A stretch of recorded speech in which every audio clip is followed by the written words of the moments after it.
Oh yeah, hi. So we are back. This is our third interview for our distribution class. I'm Justin. There's Jay again, and this is our guest today, Matt Marconi. Hi, Matt. Hey. Hi. Hey, Justin. Hi. Hi, Jay. Hello. Thank you for having us. My We're at your pleasure. ranch. Yeah. It's very nice. Where are we at? What? Linden? We're in Linden, California. Yeah. All right. Oh wow. The Central Valley. Right. It's where I grew up. Nice. Yeah. So that sounds like an inspiration for a story. Mm. Yeah, as a matter of fact, it was. I did draw a lot of inspiration from when I wrote Truce, both in film school and then when I made the feature film, based on experiences growing up. It inspired you ranch. to make a story out of it? Yeah. My grandfather ran the ranch at one time as I was growing up. He was, and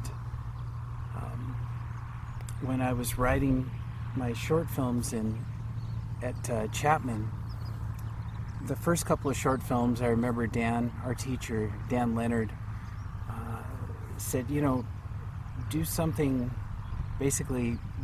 original, because I was like copying Right. other styles. As all film students try to do. Yeah. And sort of, I was a big Scorsese fan, so I was trying somehow to mimic that.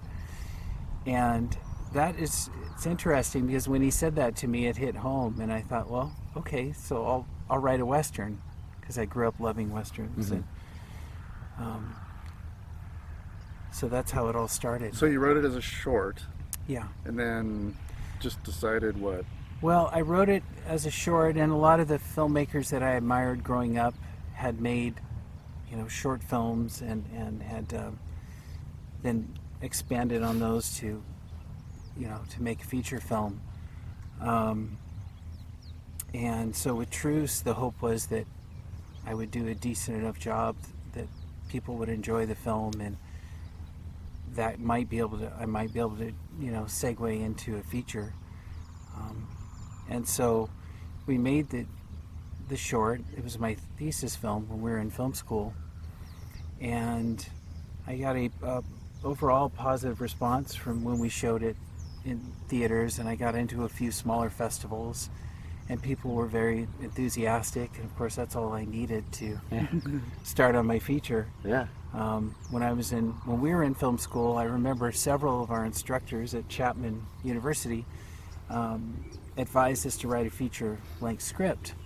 And I thought, well, how am I going to do that? Because I'm so busy working on short films. But when I graduated, that's what I did. I wrote a feature that was based on my thesis film. So you got a 80, 100, 110, 20-page script, and then what do you do? Yeah, it was 104 pages. And going back to that time when I've told students it was hard to finish, because I'd never written a feature. Like, that was the first feature-length script. And I'd read all the, several books about screenwriting, and I'd studied screenplays. But it really took a filmmaker by the name of Gregory Resin, who I'd met in Southern California, who had made a film called Blue Skies Are a Lie. And he encouraged me to set deadlines for myself. And it's a really simple piece of advice, but I hadn't done it. And so I'd been working on this script for months and months and months, and there was just no end in sight. And Greg gave me that advice, and he said that that's what he had done when he was a young filmmaker. He said that LA was full of filmmakers and actors and so forth that talk about making a feature film but never do. And this is back in the time that people shot on film. The digital film was just sort of beginning, but it was really poor quality, like Chuck and Buck and that sort of thing. So primarily people were shooting on film, which was an expensive proposition. So to shoot on 35 millimeter. So your first film was a feature-length film out of film school. It was a feature-length film. Not only shot on 35 millimeter, but with a named actor as well. That's unusual. Yeah, I was fortunate the way things lined up. So I had set goals for myself, as Greg had recommended. And in the process, so I was starting basically at zero in terms of budget and money. And so I read a story about, I think it was Darren Aronofsky, who, when he made his first film, Pi, he had no money to begin with, and he sent out a letter to all family and friends asking for a $100 donation to help make his film. And he raised over $66,000, and that was his budget. Sort of pen and Pi. paper crowdsourcing. Yeah, exactly. Wow. Before crowdsourcing, right? But funding. And so it was pen and paper, as you said. So I did that, but I asked for $20, and I promised everyone a credit in the film, a special thanks, and a tickets to the movie where we premiere. And I sent it to about 134 people, and I received about 120 checks in the mail. Wow. Some were checks for 20, some were 100, some were 1,000, some were 2,000, and through that, So people really believed in you. yeah, which was incredible, and through that process, there was a gentleman, an old family friend that got the letter, and named Jim Dodds, and Jim had been an attorney for 30-something years in Stockton, and Jim called, and he was really excited, and he said, "Matt, I think I know some people who'd be willing to give you more than $20. And that led to private investors. But going into it, going back, we had, thanks to Greg, I set the goals and the deadlines. So I finished the script. I think I met with him in around March of 2000. It was March of 2003, and I finished the script in, I believe. This is a big angel investor? No, this was the gentleman that encouraged me to set deadlines and goals. So I was working at the time in Burbank for a negative cutter, which is, I don't even know if those still exist, but I was a There's probably apprentice negative cutter. Yeah, there are probably a couple left. There's one lab. In New York, in LA, maybe. Maybe one in Europe, I don't know. But I did that for 6 months, and I gave my 2-week notice, and in March we moved back home. We were in Stockton at that time, and the whole goal was we're moving back to make a movie. And I started my LLC, and then I sent the letter out to investors, and money started coming in, and then I got the call from Jim. So around June, the script was complete, and Jim had a friend named Buck Taylor, who was a Western watercolor artist and actor. Buck Taylor is known by Western fans for his role as Newly O'Brien in Gunsmoke. So he played 8 seasons on Gunsmoke. And he was in Tombstone and 100 other TV shows and movies. I think it's up to 100 if you look at IMDb. But he's well respected within the world of Western films. That's our donkey. It's a pain in the neck, Shasta. He's curious. Yeah. Shasta's upset because he did not appear in the film. But anyway. So Buck Taylor and Jim called Buck, and Buck was going to be in Reno on around June 19th of that year with his paintings at the Reno Rodeo, 2003. 2003, okay. And he had a booth set up at the Reno Rodeo, and Buck said he'd be happy to read the script. So I remember the night before we were to meet Buck, I saw it all as hinging on this meeting with Buck. I saw this as being really significant and important. I wanted to impress him. I was hoping he would like the script. And I was up at 1 a.m, going over lines and changing lines in the script that night. And then the next day we went in to meet him, and I gave him a copy of the script. And at that time he says, "Okay, I'll read it tonight. Come back tomorrow." So then we went back the next day.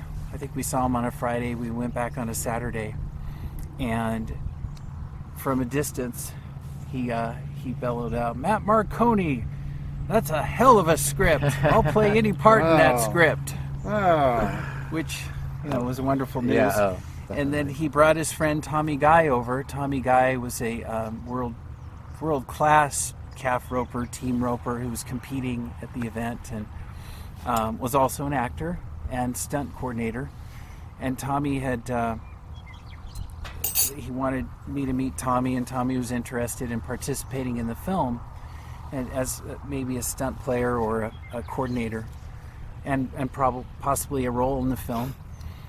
And Tommy read it and liked it, and then Tommy says, "Well, I have quite a few friends in the movie business," and it all stemmed from Buck. Because Buck liked the script, and of course, then that led to Tommy.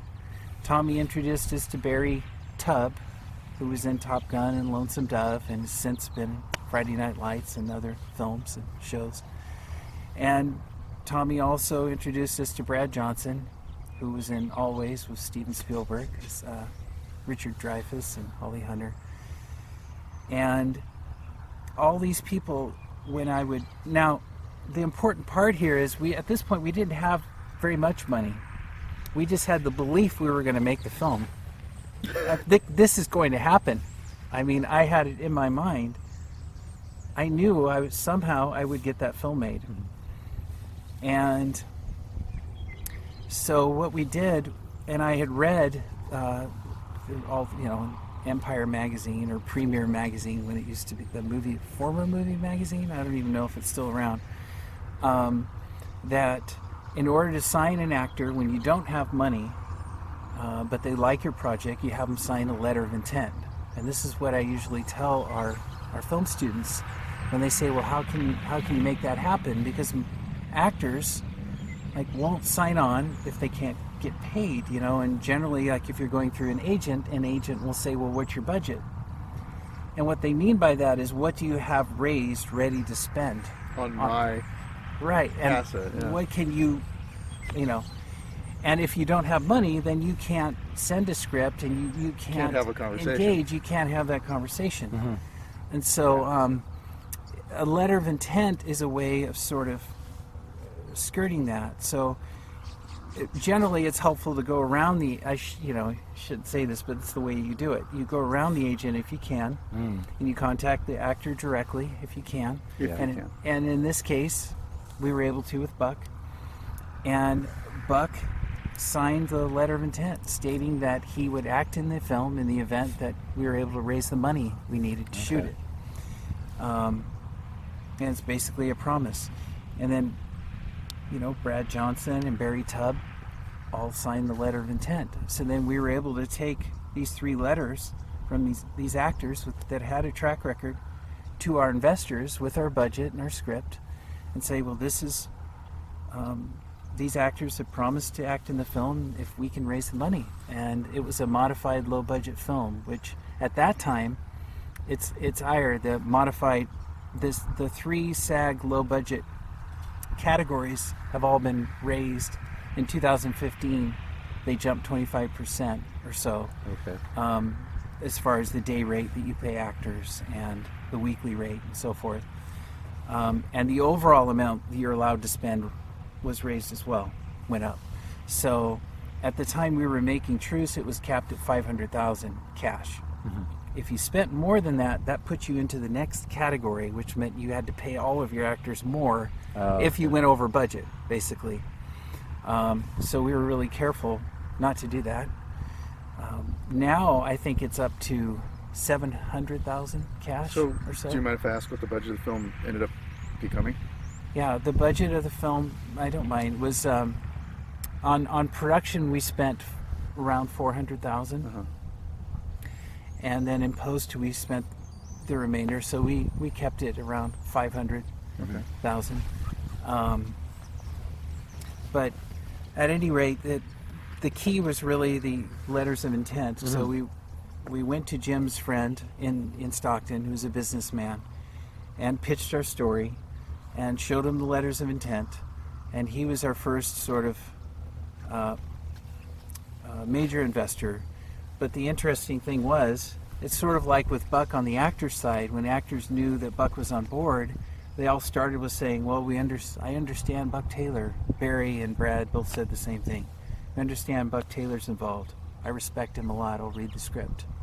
Okay. And I'd like to be involved. I'd like to work with him again. George Kennedy said the same thing. I did an episode of Dallas with Buck in 1982 or something. You know, he's a great guy. I'd like to work with him again. So, you know, that gave me some credibility, I guess. And on the investing side, it was similar, because once we had our first key investor, then other investors were willing to come on board because they knew we had a serious commitment from this prominent businessman in Stockton. And then from there, it wasn't that hard to raise the rest of the money. And luckily, I mean, we stayed on schedule. So I met with Buck in June, and we met with the investors sometime in July, and we're shooting in October, November of that year, in 2003. And I was producing. I was wearing a lot of hats. I had other producers, but I was doing a lot of the producing, and then directing and so forth. And at times it was a little overwhelming, but I loved what I was doing so much. It just didn't matter that I wasn't getting much sleep or anything like that, because you're working on the project you love with people you like being with or love. And